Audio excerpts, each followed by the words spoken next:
देखो, अब अपना अगला लेसन है, वो है लेसन नंबर 2, जो सिलेबस में अब हटाने के बाद बचा हुआ है। ए रूम 10x8 कि जो एक कमरा है वो कितने बाई कितने का है, 10x8 का।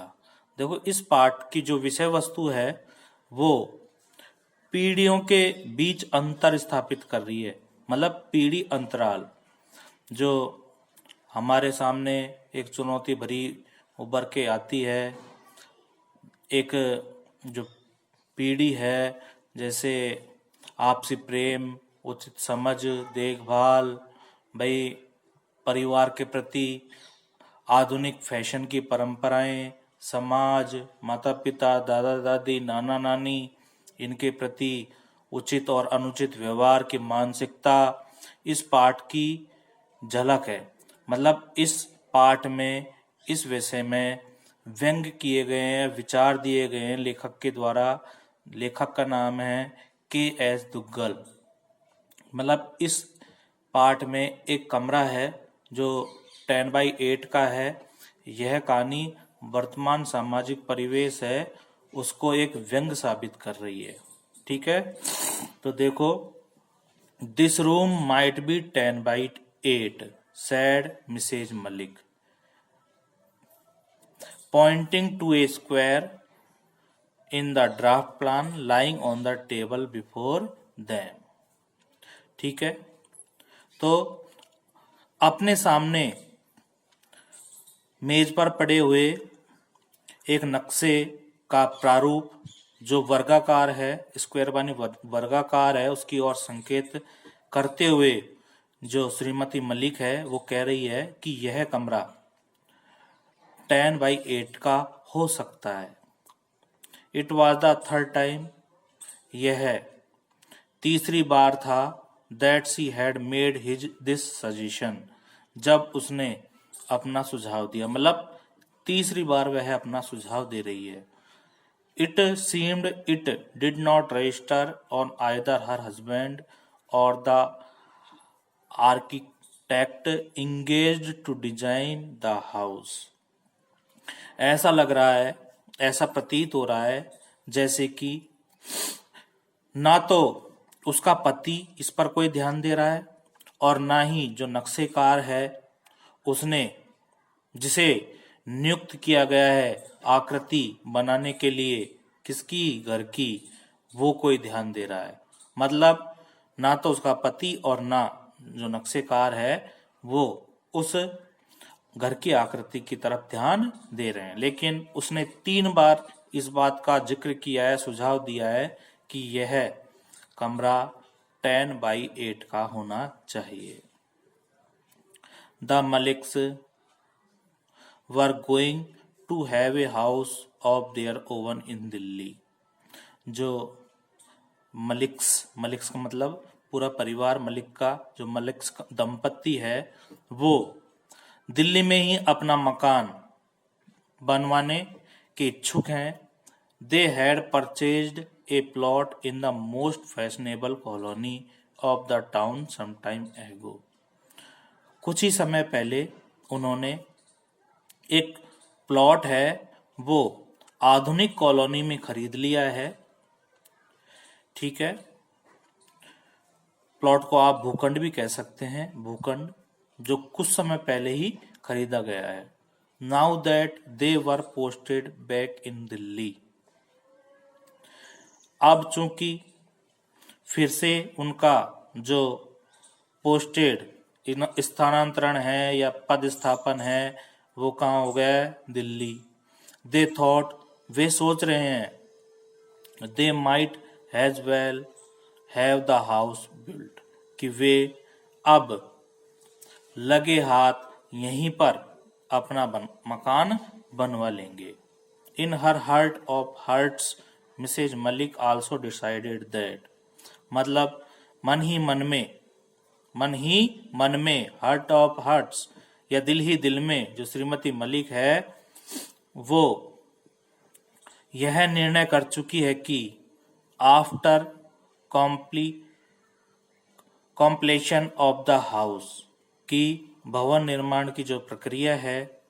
She would stay back in Delhi even if her husband was transferred to another station, यदि उनके पति का तबादला है वो मतलब दिल्ली के अलावा और कहीं भी होता है तो भी वे दिल्ली में ही रहेंगे। She was sick of their posting, क्योंकि वह अब बार बार, सिक मानी बीमार पड़ना या ऊब जाना, मतलब जो श्रीमती मलिक है वो उनके बार बार पद स्थापन से या तबादले से ऊब चुकी है। Every other year they were move to a new place, क्योंकि प्रत्येक वर्ष वे किसी न किसी नए स्थान पर जाते हैं।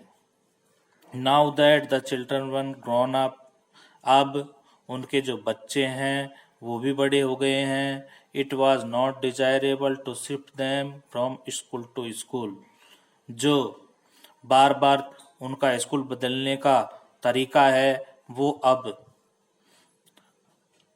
नॉट डिजायरेबल मतलब वांछनीय नहीं है, अवांछनीय है। मिसेज मलिक सेड, श्रीमती मलिक कहती है, इफ ही मस्ट, यदि वह आवश्यकता महसूस करती है, mister Malik could go all alone, तो श्रीमान मलिक कहीं भी जा सकते हैं अकेले। She would settle down permanently in Delhi with the children, वह तो अब बस जाएगी, सेटल डाउन बस जाएगी पूर्ण रूप से दिल्ली में ही, इनके साथ, बच्चों के साथ। She would have her mother in law for company, भाई वह अपनी जो सास है उसकी संगति में ही रहेगी या उसका ही साथ देगी। Mister Malik had no objection to it, Malik sahab को इसमें कोई आपत्ति नहीं है, मतलब थी नहीं, मलिक साहब को आपत्ति, इसमें कोई आपत्ति नहीं थी।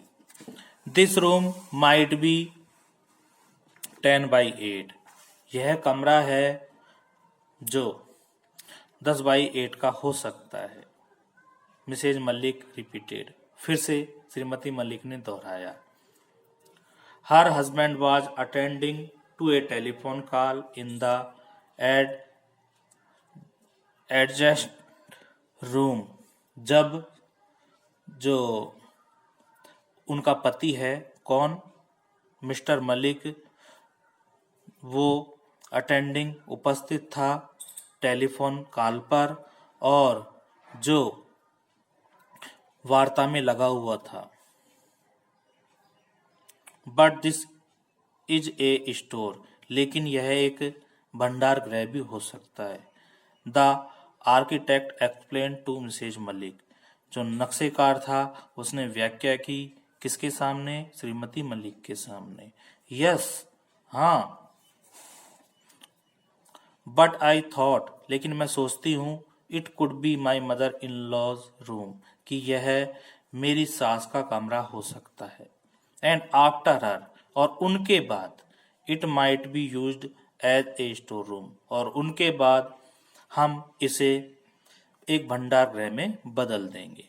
The architect did not seem to understand, जो नक्शेकार था वो समझदार या समझता हुआ प्रतीत नहीं हो रहा था।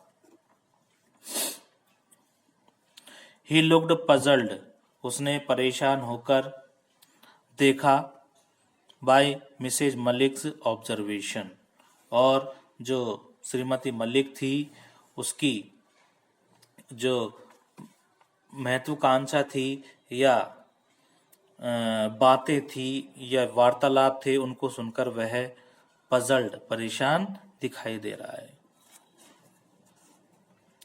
आई मीन, मेरा मतलब है या मेरा तात्पर्य है, माई mother in law could use the room for the present, कि अभी इस कमरे को मेरी सास मतलब वर्तमान में उपयोग कर सकती है। एज यू नो, जैसा कि तुम जानते हो, सी इज ओल्ड, कि वह अब वृद्ध है, और इनफर्म, रुग्ण है, या मतलब एक बीमार टाइप में है। She is not going to be there for, वे शायद बहुत दिनों तक जीवित नहीं रह पाए। And after her it could be converted into a store room, इसके बाद मतलब उनके बाद इसे हम एक भंडार गृह में बदल देंगे। कन्वर्टेड मानी बदलना।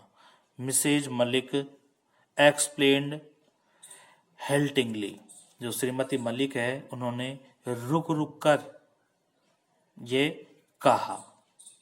मिस्टर मलिक जॉइंड देम, जो श्रीमान मलिक हैं उन्होंने मतलब वे वहाँ पहुँचे, और it seem while talking on the telephone he had also given thought to the suggestion, लगता है कि टेलीफोन पर बात करते करते उन्होंने अपनी पत्नी के सुझाव पर विचार किया था। ही टू, वह भी, वाज ऑफ द ओपिनियन, जो उनके विचार थे उन्होंने रखे, कि the store should be a little bigger, कि जो भंडार गृह है वो थोड़ा बहुत बड़ा होना चाहिए। इट इज ऑलवेज बेटर, क्योंकि यह एक हमेशा के लिए अच्छा हो सकता है। To have a commodious store room, लंबा चौड़ा भंडार गृह है, सो दैट, ताकि one can move about the trunk more freely, ताकि हम स्वतंत्रता से जो बक्से होते हैं, जो हमारे पेटियां होते हैं, उन्हें आराम से सरका सकें। Then it is also more convenient to keep it tidy, क्योंकि तब सुव्यवस्थित और साफ सुथरा रखना अधिक कॉन्वेनियंट, सुविधाजनक हो सकता है। ठीक है, आगे नेक्स्ट वीडियो में बताता हूँ आपको